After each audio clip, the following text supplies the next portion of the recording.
Amanda Olsen was 16 when she started hearing voices. It was sparked by sexual abuse. They went away but returned 10 years later after the traumatic birth of her 7th child, which nearly killed her. She was then diagnosed with a mental illness.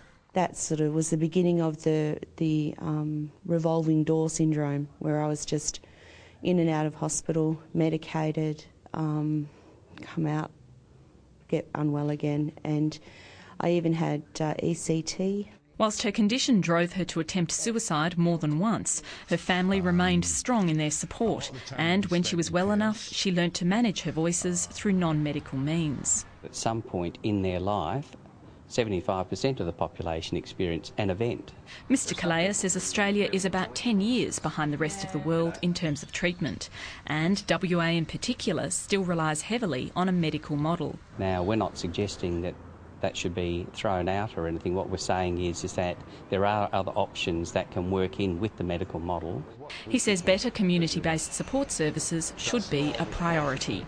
Ms Olsen's 16-year-old son says education and talk about mental illness at school would help children living with an ill family member. I'm sure I'm not the only one in my school that has a parent or a family member with a mental illness, so it definitely would help. Tomorrow, mental health experts from around the world will gather in Perth for a 3-day conference on the latest in psychosis recovery. Mental Health Minister Graham Jacobs was not available for an interview. Leila Tusak, ABC News.